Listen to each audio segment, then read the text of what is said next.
Dans Éco-Région cette semaine, l'entreprise Blanc des Vosges qui vient de se lancer un nouveau défi, la création d'une gamme éco-responsable de produits à partir de vêtements usagés récupérés à travers le monde et aussi avec des déchets plastiques collectés dans les océans.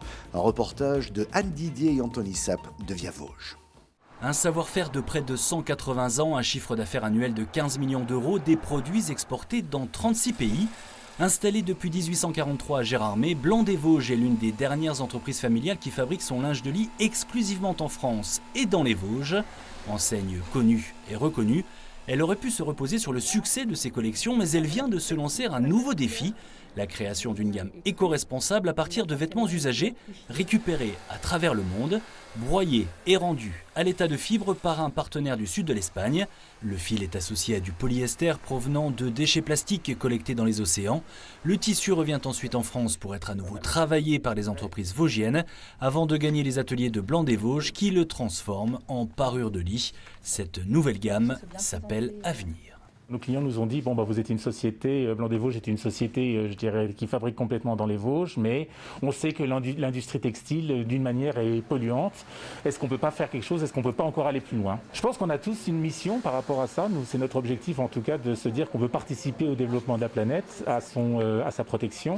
Il nous a paru important d'aller encore forcément beaucoup plus loin et d'apporter véritablement un produit, pas uniquement fabriqué dans les Vosges, mais qui soit le plus naturel possible. Les habitudes de consommation des Français ont changé. Ils veulent des produits distribués en circuit court. Dans le Gard, les initiatives des agriculteurs se multiplient. Un reportage d'Alexis Kluntz de Via Occitanie.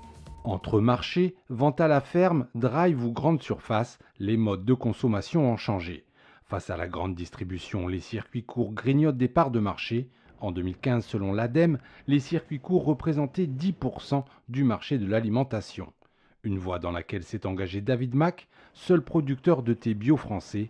Implanté à Saint-Ambroix dans le Gard, il a choisi d'ouvrir son exploitation au public tous les samedis matins. La vente directe sur l'activité, c'est à peu près 60%. Le reste, on est sur de la vente directement dans les magasins de parfumeurs à Paris. La vente directe et les circuits courts, c'est à peu près 25% d'exploitation agricole gardoise qui la pratique. Et elle est en constante évolution, augmentation ces 10-15 dernières années. D'autres réseaux existent comme Bienvenue à la ferme, mais les agriculteurs ont su se fédérer autrement. En 2019, ils ont créé dans le Gard leur propre grande surface, le Mas des agriculteurs. Si on prend l'exemple du vin, on est au prix caveau, c'est-à-dire on vend au même prix que le producteur dans son caveau. Pour le reste, pour par exemple les fruits et légumes, on applique un prix qui est calculé à partir de la bonne rémunération du producteur. On lui achète la marchandise le mieux possible. Et ensuite, on applique les frais fixes de fonctionnement du magasin, le loyer du magasin, l'emploi des 16 salariés qui sont employés chez nous aujourd'hui. Une structure qui compte quelques 90% de producteurs gardois et qui a trouvé sa clientèle adepte des circuits courts. Bonjour Sarah Chouraki. Bonjour. Vous êtes la directrice générale de Too Good To Go, l'appli anti-gaspi alimentaire. On va en parler bien entendu parce que c'est un véritable phénomène cette appli mine de rien. Mais d'abord une question presque naïve mais je l'assume. Quand on parle de excusez-moi mais quand on parle de gaspillage alimentaire, c'est quoi? C'est moi qui vais jeter mon pot de yaourt parce que la date est dépassée à la poubelle? C'est ça le gaspillage alimentaire? En fait, le gaspillage alimentaire, c'est toute la nourriture qui est produite qui va finir à la poubelle. Mais que ce soit du coup dans les foyers, donc en effet vous, si vous allez jeter un yaourt, mais aussi chez les industriels qui vont mettre des produits à la poubelle parce qu'ils ne correspondent pas aux standards de la grande consommation par exemple, ou encore les producteurs même qui vont dès le début avoir du gaspillage. Donc c'est tout au long de la chaîne. Ouais, et quand on regarde tout au long de cette chaîne, tous ces produits alimentaires qui finissent à la poubelle, j'ai vu un chiffre, vous allez me dire s'il est bon, 10 millions de tonnes de produits alimentaires partent à la poubelle chaque année, c'est ça? En France. En France. En France, exactement. Et sur ces 10 millions, 1,2 million pourraient être consommés encore. Tout à fait. Donc c'est vraiment sur cette partie-là qu'il faut vraiment que chacun ait un rôle à jouer pour aller sauver cette nourriture. C'est clair. Alors il y a un gros travail quand même, vous le direz, de sensibilisation et d'explication. Mais votre appli est un moyen, effectivement, de réduire ce gaspillage alimentaire. Vous pouvez nous expliquer comment ça fonctionne en quelques mots? Donc nous, on propose en fait une application. Donc il faut télécharger l'application qui est gratuite. Et ensuite, en fait, elle va mettre en relation des commerçants qui vont avoir des invendus à la fin de la journée, avec des habitants de quartier qui vont pouvoir aller chez ce commerçant, sauver cet invendu à un prix réduit. Donc en fait, le principe, c'est de géolocaliser autour de chez soi des commerces qu'on ne connaît pas forcément et des produits qu'on va pouvoir aller sauver, mais sans savoir exactement la composition du panier, parce que c'est le principe du gaspillage alimentaire, c'est qu'on ne peut pas choisir. C'est quelque chose qui aurait fini à la poubelle qui finalement va finir dans notre frigo. Juste un mot sur l'entreprise, après on parlera des projets, mais elle est toute jeune, hein, elle a été créée en 2016. Ouais, 4 ans. Je crois que vous étiez 7 au départ. Oui, tout à fait. Et vous êtes combien aujourd'hui? Maintenant, du coup, en France, on est 100 à peu près. Enfin, on va passer la barre des 100. Et dans le monde, du coup, on est plus de 700. Le futur passera par de nouvelles technologies. Exemple, l'avion zéro émission. Airbus a présenté récemment 3 concepts d'avions qui voleront à l'hydrogène. À Toulouse, un reportage de Via Occitanie. C'est un moment historique pour Airbus. L'avionneur européen a présenté au grand public 3 concepts d'avions à hydrogène. Un avion décarboné qui va révolutionner l'industrie aéronautique, souvent accusée d'être trop polluante. 2035, c'est un défi. Il va de soi que l'aéronautique prend du temps pour développer ses avions, en particulier quand les technologies ne sont pas disponibles. Donc nous devons, dans un premier temps, mûrir les technologies qui nous permettent d'amener l'hydrogène à bord, donc le stockage d'un hydrogène très froid, la combustion d'un hydrogène, la gestion de toutes les autres émissions, donc l'avion.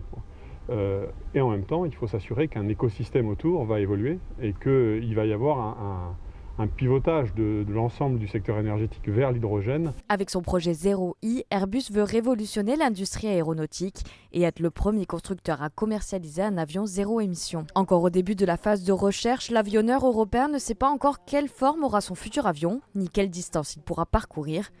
Airbus aimerait trouver ses réponses d'ici 3 à 5 ans. Et puis parlons toujours de technologie, elle s'invite même à l'église. L'abbé Cédric Triponnet, à la tête de la paroisse du Val-de-Moselle, a connecté sa paroisse aux réseaux sociaux. Un reportage de Via Moselle. L'église date du XIIIe siècle, mais son curé s'inscrit dans son temps. À 39 ans, l'abbé Cédric révolutionne la communication de l'ensemble paroissial du Val-de-Moselle. Lancée il y a 4 ans, la page Facebook de la paroisse s'est élevée depuis la crise sanitaire. Avant le confinement, j'essayais de montrer la vie de la paroisse aux familles, d'une certaine façon. Et avec le confinement, c'est vraiment la paroisse qui est venue chez les gens. Ils ne pouvaient pas sortir, ils étaient confinés. Et du coup, tous les soirs, la paroisse, elle venait chez eux pour la messe, pour un moment d'échange et un moment de partage. Une communion numérique loin d'être virtuelle. Depuis le déconfinement, les demandes de confession pleuvent. Connecté à ses fidèles, le prêtre a élargi sa communauté en convertissant de l'écran à l'église les internautes en paroissiens. On a quand même plus de 1000 personnes, si je ne dis pas de bêtises, qui suivent la paroisse en ligne, sans compter toutes les autres personnes qui peuvent encore nous suivre sur notre site internet ou autre. Donc on va dire que c'est quand même une porte d'accès qui n'est pas négligeable pour rejoindre aussi des personnes là où elles sont. Avec son sens de l'humour et son franc-parler, l'abbé casse les codes et renvoie une autre image du clergé. On ne fait pas venir des abeilles avec du vinaigre. Eh bien, c'est pareil pour l'église. On ne fait pas venir les gens à l'église avec des paroissiens crispés qui font la tête, avec des choses pénibles et ennuyeuses à souhait. Eh bien, donc, il y a une forme de marketing à rendre sexy ce qui pourrait ne pas l'être à première vue. Bonjour Isabelle Saladin. Bonjour Michel. Merci d'avoir accepté notre invitation. Vous êtes vous-même entrepreneur, vous dirigez INS Advisor. Qu'est-ce que vous faites précisément ?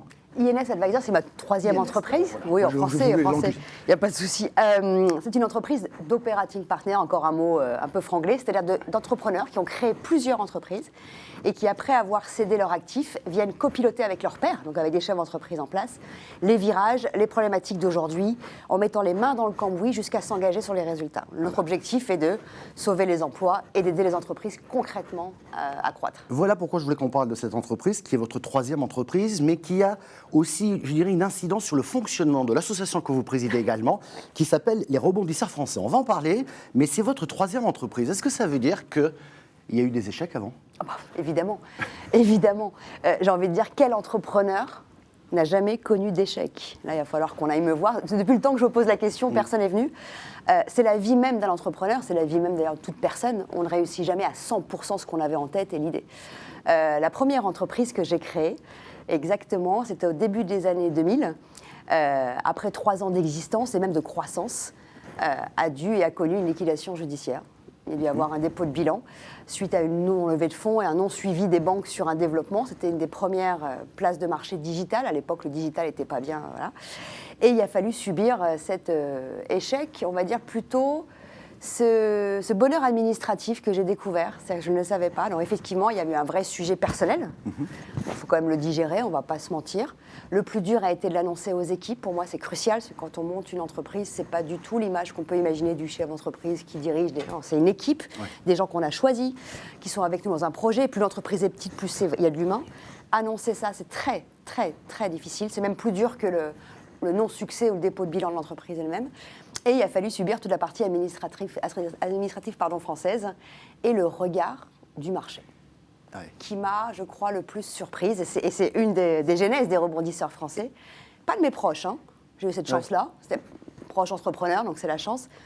Des gens, ah bon, mais tu n'as pas réussi. Oui. C'est terrible, ça. C'est surprenant. C'est terrible. Je vais vous faire une confidence. Dans cette émission, nous avons reçu beaucoup de témoignages de petites entreprises, de PME, voire de TPE.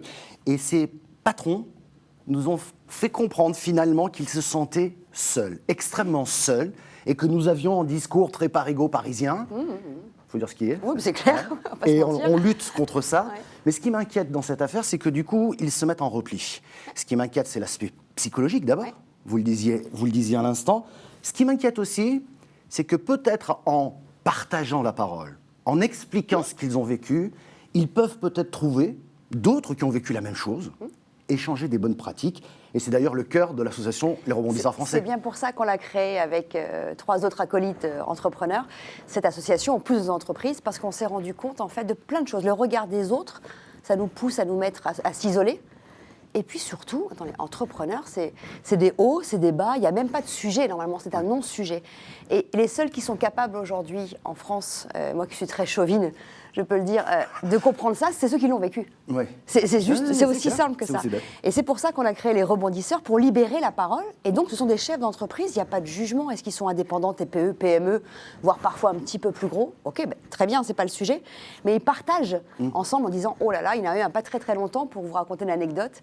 Il dit, je suis proche du dépôt de bilan, je ne sais pas comment le dire à mes actionnaires, je ne sais pas comment gérer ça. Il a eu l'honnêteté de le dire, c'est même pas du courage, c'est l'honnêteté de le dire à travers le réseau, donc les rebondisseurs français. Il a reçu 15 coups de téléphone et emails de ses pairs d'autres régions, d'autres chefs d'entreprise.